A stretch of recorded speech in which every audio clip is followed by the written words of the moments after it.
comment je gère un gîte 10 personnes depuis chez moi à 800 km, comment j'ai tout automatisé, on va voir la logistique, combien il le rapporte à l'année. On va voir tout ça ensemble, je vais vous faire un room tour aussi. J'aurais aimé avoir le beau temps, malheureusement j'ai ramené le mauvais. Ici pour vous faire la petite histoire, c'est une ancienne bâtisse bâtie à peu près dans les années 1800. C'est un ancien moulin qui a été réhabilité. Et donc là, on va voir ensemble comment on rentre dans ce genre de logement. Vous avez vu la porte, elle est assez ancienne, il y a du cachet, il y a une belle armature autour. Il est censé y avoir une vigne, mais on est en hiver, donc elle est beaucoup moins fleurie. Et ici, donc, on rentre dans cette magnifique porte. Alors en fait, ça peut être contre-intuitif, mais on a fait une arrivée autonome. Mais en fait, on fait le code et ensuite on rentre et on débloque. Voilà. Voilà, donc c'est bien une... Et à l'intérieur, en fait, on peut bloquer tranquillement.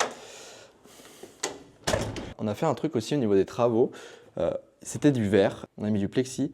Donc ce qu'il faut comprendre, c'est que le plexi isole beaucoup mieux que le verre. Donc quand on touche, c'est pas forcément froid, c'est plus chaud, ça isole, ça casse pas. Donc là, on a ce magnifique escalier. Donc tout a été rénové l'année dernière. On a vraiment galéré. Pour les travaux, on a mis environ 60 jours plein pour tout faire. Donc là, on a refait une cuisine.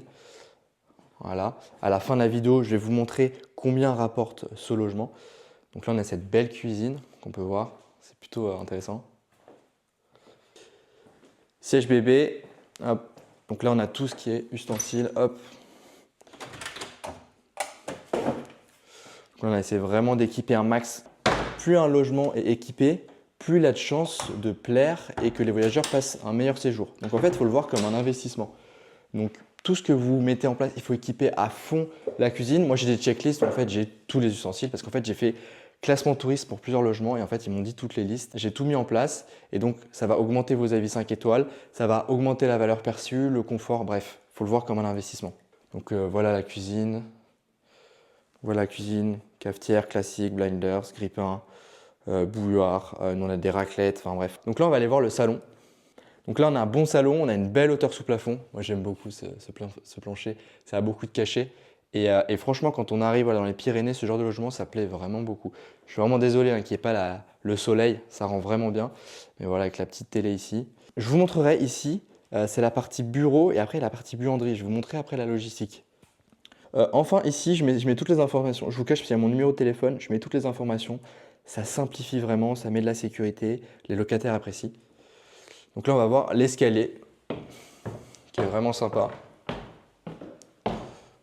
Le Wi-Fi, bon là on l'a caché, on l'a designé. Voilà un peu les Lego. Voilà. J'aime vraiment beaucoup, c'est vraiment une bâtisse qu'on a rénovée et qu'on a mis en location Airbnb toute l'année.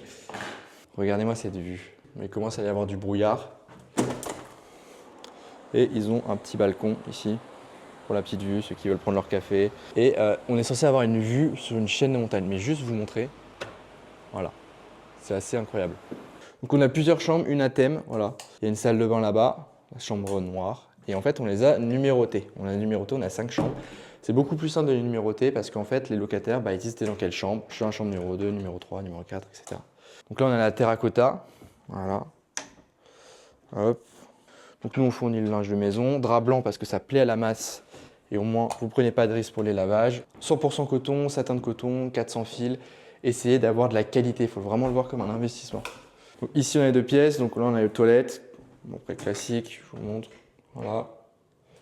Et ici on a une belle salle de bain qu'on a rénovée, donc vraiment très sympa. Et c'est top d'avoir ce genre de qualité dans un logement ancien rénové. Franchement, le rendu est vraiment top. D'habitude, je suis pas tapisserie, mais je trouvais qu'en fait, notre thème, c'était campagne chic. Et je trouve que ça rend bien. Je sais pas ce que vous en pensez sur la tapisserie, mais je trouve vraiment que ça rend bien. Voilà, donc là, on a les 3 autres chambres. Chambre 3, chambre 5 au fond, chambre 4. Elles ont toutes des thématiques. Voilà, hop. Sympa. Comme je disais, chacun a son rangement. La chambre 4, donc celle-là, elle où je dors, voilà, pour vous faire la vidéo.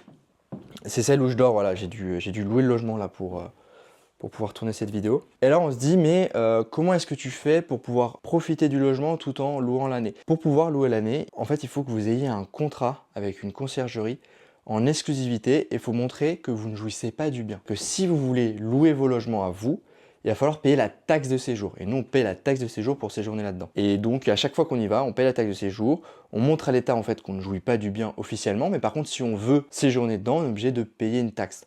Parce que dans les résidences secondaires ou même quand vous êtes investisseur, il n'y a pas de taxe d'habitation normalement. Le seul moyen de l'enlever, c'est de dire que vous ne jouissez pas du bien. Et pour pouvoir ne pas jouir du bien, il vous faut un contrat d'exclusivité avec une conciergerie.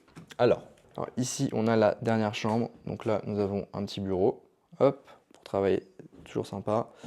Là, on a la chambre. Ici, on a la chambre. Bon, il y avait 3 serviettes parce que j'en ai mis une en plus. Mais voilà, vous voyez, en fait, dans chaque thème, il y a une thème bleu, marron, terracotta. Enfin, on essaye vraiment de faire un style. Et en fait, là, on a tout le parking. Tout en bas, on a tout le parking. Et on a une dizaine de places, on peut même se faufiler à la queue leu. Voilà, bon, une fois qu'on a vu tout ça, je vais vous montrer la buanderie et à la fin, je vais parler chiffres. Je vais parler chiffres, c'est important, je vais vous montrer combien on a mis dans la rénovation, combien de temps on a mis et surtout à la fin, combien est-ce que on génère en fait de cash par rapport à ça. Donc là, la partie buanderie, donc là, on a un bureau et en fait, c'est un gîte 10 personnes, il y a de la logistique. Alors, je vous invite sur tout ce qui est gîte villa, d'avoir votre propre logistique, d'avoir vraiment internaliser tout ça, c'est beaucoup plus simple. En général, si vous avez un gîte, une villa, vous avez de l'espace pour une pièce comme ça. Là, j'en ai mis 4. J'ai des semi-professionnels. Ça coûte entre 1300 et 1500 € la machine. Je vous invite à passer sur des semi-professionnels parce que vous savez, les blanches, c'est les standards. Elles ne sont pas du tout faites pour ça. Faut le voir encore une fois comme un investissement. Et pour 10 personnes, un lave-linge, un sèche-linge semi-professionnel, ça va. Là, on en a mis 2 pour être tranquille, pour pouvoir enchaîner la prestation. Et on avait l'espace. Hop, on continue. Et alors là c'est le petit hack. C'est qu'en fait, on a tout designé, mais si vous voulez, on a tout le réassort. On a le réassort. Et en fait, on a 3 armoires. Vous pouvez largement en avoir 2. On devait combler cet espace. Et en fait, ça permet vraiment d'avoir une logistique qui est vraiment top. En fait, là, vous voyez, il y a tout ce qui est literie, les checklists de pliage pour les prestataires de ménage. On a essayé de vraiment tout process. Ici, il y a papier toilette, tout qu'on fournit, faire passer tête de loup, lit bébé, machin. Pas de souci. En fait, il y a des cadenas, en fait, si vous voulez, non. Que les prestataires qui peuvent y arriver. Et ensuite, il y a une armoire où il y a tous les produits d'entretien, papier toilette, etc. Hop. Alors, on va voir ensemble combien rapporte ce logement à l'année. Donc, je vous l'ai promis. Chose dite, chose due. Ok, donc là je suis sur mon ordi. Donc, ici, on est sur ce logement, donc un hébergement, on est sur le gîte. Donc là j'ai mis en août, je vais vous montrer le mois. On a fait notre plus gros mois. Donc on a généré 6 630 €. Ça c'est ce qui est tombé sur notre compte. On enlève les frais de ménage. Donc là on enlève 500. Donc on peut voir qu'on est quasiment à 6 800. Ensuite, donc on peut voir le taux d'occupation qui est à 93%, donc c'est vraiment le plus gros mois. Mais ce qu'il faut regarder, c'est à l'année. Donc alors combien ça nous rapporte? Donc voilà, on peut voir aussi sur la plateforme qu'on est quasiment à 50-50 entre Booking et Airbnb. 25 000 qu'on a touché sur le compte. Voilà, à l'année. On peut voir les taux d'occupation qui varient en fonction des saisonnalités. Décembre, et alors pour le coup, on est en train de filmer en début décembre. En général, décembre, on est à 40%. Là, j'ai des locataires qui ont annulé pour Noël. C'est dommage, mais ça nous rajoutait quasiment 2 000 €. Mais du coup, là, on est quasiment sur 25 000 € de chiffre d'affaires. On enlève à peu près 5 000, entre 4 000 et 5 000 € de frais de ménage. Donc, on peut être à 20 000. Combien ça nous a coûté et combien de temps ça nous a pris pour rénover ce gîte?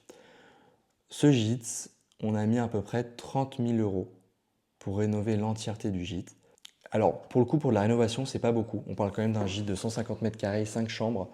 Pourquoi? Parce qu'en fait, on a pu faire l'électricité nous-mêmes. Il y avait du triphasé, monophasé. On avait les compétences pour pouvoir le faire nous-mêmes. Donc, on a économisé facile 20 à 40 000 € d'électricité. Pourquoi? Parce qu'il fallait les tranchées, il fallait passer les câbles, il fallait faire des tranchées dans des briquettes, laisser tomber. Je pense qu'il n'y aurait pas beaucoup d'électriciens qui auraient pu accepter de le faire. Donc, on a eu un peu de chance sur ça, mais on a mis...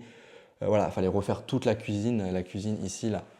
La cuisine ici, aucun mur n'était droit, donc là on a pris une cuisine Ikea, on a dû tout faire, moi ça nous a pris un temps monstrueux. Bref, à la fin on était à 30 000 €, ça nous a pris 60 jours pleins, en entier, de 7 h du matin jusqu'à 20 h. Voilà, par rapport au temps et l'énergie que ça contente, c'est beaucoup. Par contre, en quasiment un an, on a remboursé. On doit être à 90% de retour sur investissement. Donc c'est assez incroyable. Et j'aimerais mettre un truc en avant. La location courte durée, Airbnb, c'est la seule façon d'avoir des revenus et des revenus beaucoup plus conséquents qu'en longue durée. Patrimoine immobilier, c'est-à-dire qu'en fait, vous conservez votre patrimoine au lieu de le vendre. Les marchands de biens, par exemple, qui font de l'achat et de la revente, c'est une autre stratégie. Et en plus, vous pouvez jouir du bien. Ça peut être contre-intuitif parce qu'il y a beaucoup de locataires qui disent « mais comment je vais faire? Mon logement, je ne vais jamais le revoir, il va être dans un mauvais état. » Non. Ce qu'il faut comprendre, c'est que nous, on a les prestataires de ménage. Quand nous, on veut séjourner, on va payer la taxe de séjour, on va payer le ménage. En fait, on arrive, le logement est propre, on part, on n'a pas besoin de faire le logement parce qu'on a payé le ménage. C'est des coûts, effectivement. Mais on se retrouve à pouvoir en fait profiter du bien, avoir des revenus tout en conservant son patrimoine. Et en fait, après, on peut le répliquer sur X maisons secondaires ou SCI. Donc nous, c'est une société. On est en SCI à l'IS. Quelle est la différence entre SCI à l'IR et SCI à l'IS? C'est-à-dire qu'à l'IR, c'est sur le revenu, donc vous allez être taxé directement sur le revenu.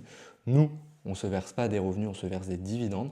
Le seul truc, c'est qu'à la fin, quand on veut revendre, on se prend la flat tax à 30%. Maintenant, elle est passée à 33%. Et en fait, c'est super intéressant dans le sens où nous, on n'a pas intérêt en fait à vendre le bien. On veut le conserver, on veut le louer, on veut faire profiter le locataire et en plus, on peut jouir du bien tout en payant la taxe de séjour. Il n'y a que Airbnb, il n'y a que la location courte durée qui permet de faire ça. On est vraiment sur une liberté totale et moi, c'est dans mes valeurs, c'est dans mes convictions, c'est pouvoir faire profiter les gens, pouvoir profiter de ton côté, pour faire pouvoir profiter la région, le côté local, faire profiter les restaurants autour parce que nous, quand les locataires réservent, on leur donne des catalogues de visites, des restaurants, des endroits où aller et franchement, c'est juste un changement de paradigme. Et aujourd'hui, on peut tout automatiser, on automatise l'arrivée.